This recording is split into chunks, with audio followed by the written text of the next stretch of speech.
বাংলাদেশ পাকিস্তান দ্বিতীয় ওয়ানডে ম্যাচে একটা বিতর্কিত ঘটনা ঘটেছে, কিছুটা অস্বাভাবিক। মানে এরকম ঘটনা আমরা খুব একটা ক্রিকেট মাঠে সচরাচর দেখতে পাই না। মেহেদী হাসান মিরাজ যেইভাবে পাকিস্তানের সালমান আলী আগাকে রান আউট করলেন, সেই ঘটনার কথাটা বলছি। আসলে কি ওটা রান আউট হয়েছে, জেনুইন রান আউট হয়েছে, নাকি সেইটা স্পিরিট অফ ক্রিকেটের বিপক্ষে গিয়ে রান আউট হয়েছে? জেনুইন রান আউট হয়েছে কিনা আসলে এই প্রশ্নটা করাটাই ঠিক না, কেননা রান আউট হয়েছে। আপনি যদি বাই বুক ধরেন, ক্রিকেটের ব্যাকরণ যদি মানেন, ক্রিকেটের আইন কানুন যদি হিসাবে ধরেন, তাহলে তো অবশ্যই সেটা রান আউট হয়েছে। সো এই প্রশ্নটা অবান্তর যে জেনুইন রান আউট হয়েছে কি হয়নি। প্রশ্ন যেটা হওয়া উচিত সেটা হচ্ছে গিয়ে এই রান আউটটা কি আসলে ক্রিকেটীয় স্পিরিটের বিপক্ষে গিয়ে হলো কিনা। মেহেদী হাসান মিরাজ বাংলাদেশের ক্যাপ্টেন, আউট অফ ডেসপারেশন থেকে তিনি ওই কাজটা করলেন কিনা, যেইটা আইন সিদ্ধ কিন্তু ক্রিকেটের স্পিরিট বিরোধী। আমার একটা খুব সিম্পল আর্গুমেন্ট এই জায়গাটাতে রয়েছে, আমার সঙ্গে আপনি এটা মিলিয়ে নিতে পারেন। নট নেসেসারিলি যে আমার সঙ্গে আপনার একমত হতেই হবে তা নয়, কিন্তু আমার আর্গুমেন্ট আপনি শুনে দেখতে পারেন। ঘটনাটা ঘটেছে ইনিংসের 39তম ওভারে, যখন মেহেদী হাসান মিরাজ বোলিং করছিলেন। পাকিস্তান তখন তাদের ওপেনিং পার্টনারশিপে 100+ একটা জুটি হয়েছে, তারপরে খুব দ্রুত 3টা উইকেট হারিয়ে ফেলেছিল। সেইটা সামাল দিয়ে আবার সালমান আলী আগা এবং মোহাম্মদ রিজওয়ানের আরও একটা 100+ পার্টনারশিপ হয়ে গিয়েছিল। বাংলাদেশ তখন ডেসপারেটলি উইকেটের জন্য সার্চ করছিল, যে কোনোভাবে বাংলাদেশের উইকেট নিতে হবে, তা না হলে পাকিস্তান তো থ্রেট করছিল যে 300+ বটেই, সেইটা 330-340 রানও না এই উইকেটটাতে হয়ে যায়। ওই সময়টাই ঘটনাটা ঘটে, সালমান আলী আগা তিনি রান আউট হয়ে যান, মেহেদী হাসান মিরাজ তাকে রান আউটটা করেন। ঘটনাটা কি ঘটেছে সেটা আমার ধারণা, মানে যারা এই আলোচনাটা শুনছেন তারা দেখেছেন। তারপর আমি যে জিনিসটা একটু রিক্যাপ করি, যদি সেটা হচ্ছে গিয়ে বোলিং করছিলেন মেহেদী হাসান মিরাজ, ব্যাটিংয়ে ছিলেন মোহাম্মদ রিজওয়ান। তার ব্যাট থেকে আসা বলটি এই মিড অনের দিকে যাচ্ছিল, সেই সাইডেই ছিলেন নন স্ট্রাইকিং এন্ডের ব্যাটসম্যান সালমান আলী আগা।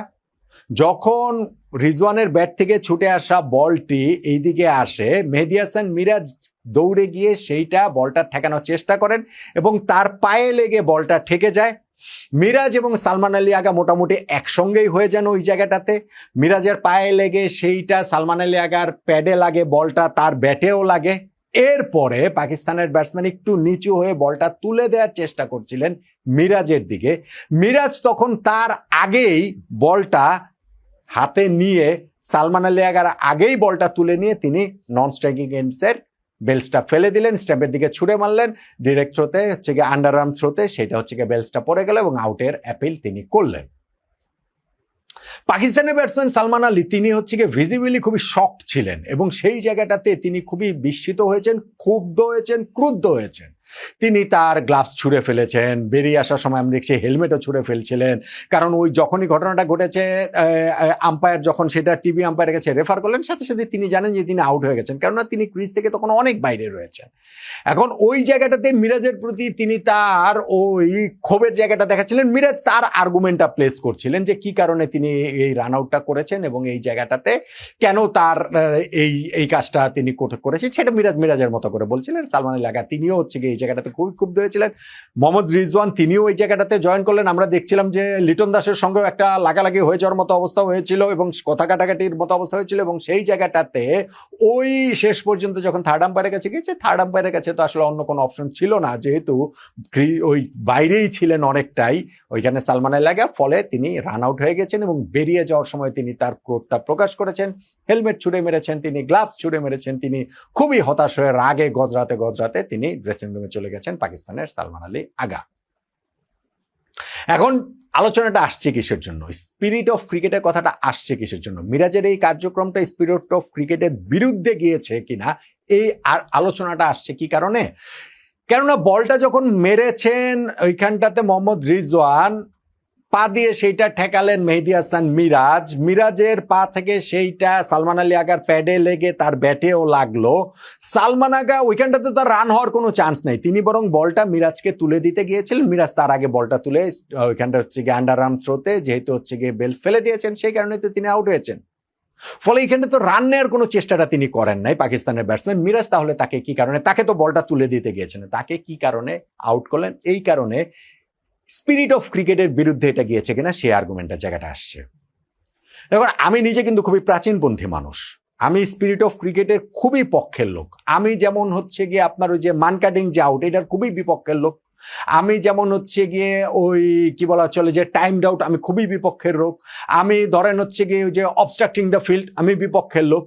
কিন্তু এইখানে যেই ঘটনাটা ঘটেছে, সেই ঘটনাটা আমরা যদি একটু, আমি বলছিলাম আমার একটা আর্গুমেন্ট রয়েছে, সেই আর্গুমেন্টটা যদি আপনি একটু ভেবে দেখেন, তাহলে কি এটা স্পিরিট অফ ক্রিকেটের বিপক্ষে গিয়েছে কিনা সেটা আমাকে একটু বলেন তো দেখি। ধরেন মোহাম্মদ রিজওয়ানের যেই বলটা, সেই বলটাকে তিনি যেভাবে মেরেছেন, মিরাজের দিকে গিয়েছে স্ট্রেট, সেভাবেই মারলেন, সেভাবেই গেল, সেই পেসেই গেল। কিন্তু যেটা বলটা যেখানে যাচ্ছিল হচ্ছে গিয়ে মিডনের দিকে, সেটা না গিয়ে ধরেন মিড অফের দিকে যাচ্ছে। মিডনের দিকের এই সাইডটাতে, মানে মিরাজের ডান পাশে যে ছিলেন সালমান আলী আগা, সেদিক দিয়ে না গিয়ে বাম পাশ দিয়ে এই বলটা এই স্পিরিটে এইভাবেই আসলে আসছিল। মিরাজ ঠিক একই রকম ভাবে ডানে ঝাঁপিয়ে, মানে ডানে লাফিয়ে পড়ে তো তার ওই যে পা দিয়ে বলটা ঠেকেছেন, তা না করে তিনি বামে ধরেন হচ্ছে গিয়ে বলটা ঠেকালেন। সালমান আলী আগা ডান পাশে রয়েছেন, তিনি ঠিক ওরকম ক্রিজের বাইরেই রয়েছেন। মিরাজ তো তাকে ঠেলে ধাক্কা দিয়ে ক্রিজের বাইরে ফেলে দেয়নি, তাই তো?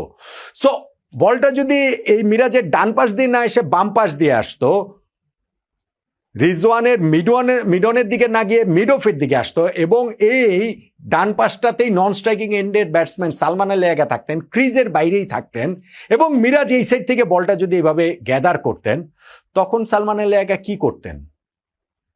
তিনি কি তখন ক্রিজে ফেরার চেষ্টা করতেন, নাকি তিনি ওইখানে দাঁড়িয়ে থাকতেন, বা ওই সাইড থেকে এই পাশে এসে মিরাজকে বল তুলে দেওয়ার চেষ্টা করতেন?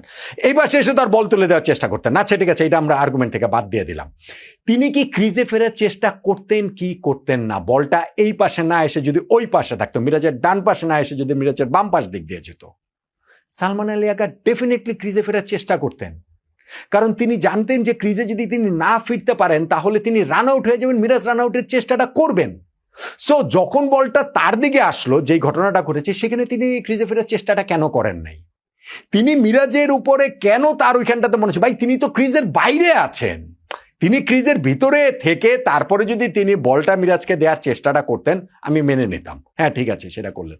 কিন্তু তিনি ক্রিজের বাইরে রয়েছেন, এবং সেইখানটাতে মিরাজ একটা মানে তার পা দিয়ে বলটা ঠেকিয়েছে, পা দিয়ে যদি বলটা না ঠেকাতো, বলটা যদি মিডন পেরিয়ে লগনের দিকে চলে যেত, তাহলে তো তার রান নিতেন না? অবশ্যই রান নিতেন। সো এইখানটাতে মিরাজের এই ব্রিলিয়ান্ট যে এফোর্টটা, এবং যখন তিনি দেখলেন যে সালমান আলী আগা তিনি ক্রিজের বাইরে রয়েছেন, আনারাম থ্রোতে তিনি রান আউট করে দেওয়ার চেষ্টাটা তিনি করবেন না। এবং সেই কারণেই আমার কাছে এইটা, আমি আবারও বলছি, আমি স্পিরিট অফ ক্রিকেটের ভীষণ রকম পক্ষের লোক, আমি ভীষণ রকম প্রাচীনপন্থী লোক, কিন্তু সালমান আলী আগা যেটা করেছেন সেইটা আমার কাছে মনে হচ্ছে তার ব্রেইন ফেড হয়ে গিয়েছিল। আমার কাছে মনে হচ্ছে তিনি ওই সময় নির্বুদ্ধিতার পরিচয় দিয়েছেন, ক্রিকেটেও নির্বুদ্ধিতা। তার কাজ বল তুলে দেয়া না, তার কাজ ক্রিজে ফেরা। এবং আমি বলছি যে বলটা যদি অন্য পাশে যদি যেত, মিরাজ যদি ঠিক একইভাবে ফিল্ডিং করতেন, সালমান আলী আগা ক্রিজে ফেরার চেষ্টাটা করতেন, কারণ ওইটাই তার প্রাইমারি কাজ, বল তুলে দেওয়াটা তার কাজ না। ফলে ওই জায়গাটাতে সালমান আলী আগা আমার মনে হয়েছে যে তিনি, তার ব্রেইন ফেড হয়েছিল, তার ওই জায়গাটাতে তিনি কি করবেন বুঝতে পারেন নাই, সেই জন্য গিয়ে তিনি এরকম ভাবে রান আউট হয়ে গিয়েছেন, এবং সেইখানটাতে মিরাজের উপরে স্পিরিট অফ ক্রিকেটের এগেনস্টে গিয়ে কাজ করেছেন, এরকম একটা দোষ চাপানোর চেষ্টা করেছেন। এবং আমি জানি যে এটার সঙ্গে অনেকেই হয়তোবা একমত হবেন, ঠিক আছে, সেই দৃষ্টিভঙ্গি থাকতে পারে, আমার তাতে কোনো আর্গুমেন্ট নেই। কিন্তু আমার আর্গুমেন্টটা হচ্ছে কি, যেটা আমি শুরুতেই বলছিলাম, যে খুব প্লেন অ্যান্ড সিম্পল, যে বলটা যদি ডান পাশে না এসে বাম পাশে আসতো, সালমান আলী আগা যদি ঠিক এরকমই ক্রিজের বাইরে থাকতেন, তাহলে কি তিনি ক্রিজে ফেরার চেষ্টা করতেন, নাকি ওইখানে দাঁড়িয়ে দাঁড়িয়ে তিনি দেখতেন মিরাজ কি করে? সো ওইখানে যেহেতু তিনি ক্রিজে ফেরার চেষ্টা করতেন, নইলে মিরাজ রান আউট করে দিলে তো আর এইটা নিয়ে বিতর্ক কিছু হতো না। সো এইখানটাতেও যখন তিনি ওই ক্রিজের বাইরে ছিলেন, তার প্রথম কাজ ছিল ক্রিজে ফেরার চেষ্টাটা করা। সেই চেষ্টা যে তিনি যখন করেন নাই, তখন আমার কাছে মনে হয় যে এটা ঠিক স্পিরিট অফ ক্রিকেটের এগেনস্টে কিছু না, বরং আমার কাছে মনে হয় মেহেদী হাসান মিরাজ এই জায়গাটাতে ভীষণ রকম একটা উপস্থিত বুদ্ধির পরিচয় দিয়েছেন। তিনি যখন বলটা ফিরিয়েছেন এবং তিনি দেখতে পেয়েছেন যে সালমান আলী আগা বাইরে রয়েছেন, ফলে তিনি হচ্ছে গিয়ে রান আউট করার সেই চান্সটা নিয়েছেন। এইটা যে তাদের 109 রানের জুটি হয়ে গিয়েছে বা 100+ জুটি হয়ে গেছে সেই কারণে করেছেন তা নয়। এইটা যদি ধরেন হচ্ছে গিয়ে শুধু 9 রানের জুটি হলেও, এই জায়গাটাতে মিরাজ এই কাজটা করলে আমি বলতাম যে না, তিনি এই জায়গাটাতে তার উপস্থিত বুদ্ধির প্রমাণটা দিয়েছেন। স্পিরিট অফ ক্রিকেটের এগেনস্টে যে কিছু করেছেন, আমার কাছে সেইটা মনে হতো না, এবং সার্টেনলি এই ক্ষেত্রে আমার কাছে সেইটা মনে হয়নি। বরং পাকিস্তানিরা এই জায়গাটাতে ওইখানটাতে তারা তেড়ে ফুরে মারতে গিয়ে ওই ওভারে রিজওয়ানও আউট হয়ে গেছেন, ফলে তাদের স্কোরটা আর অত বড় হতে পারেনি।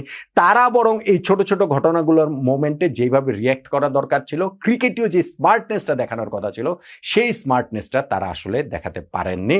বরং ওই স্মার্টনেসটা মেহেদী হাসান মিরাজ দেখাতে পেরেছেন বলেই আমার কাছে মনে হয়। এবং সেই কারণে আমি বলছি এইটা against the spirit of cricket আমার কাছে সেটা মনে হয় না, বরং আমার কাছে মনে হয় এইটা মিরাজের উপস্থিত বুদ্ধি বাংলাদেশের ক্যাপ্টেনের, এবং সেইটাতে হচ্ছে গিয়ে যেই স্মার্টনেসের পরিচয় দিয়েছেন সেই জায়গাটা থেকে হচ্ছে গিয়ে বাংলাদেশ এইখানটাতে ওই উইকেটটা পেয়েছে বলে আমার মনে হয়। আমার আর্গুমেন্টটা আপনি যদি একটু ভেবে দেখেন, আপনি যদি ওই সিনারিওটা একবার একটু কল্পনা করে দেখেন আমি যেভাবে বললাম, তাহলে আমার ধারণা যে আপনার মনোভাবটা এমনিতে অন্যরকম হলেও এই আর্গুমেন্ট শোনার পরে একটুখানি বদলানোর কথা নয় কি বলেন তো?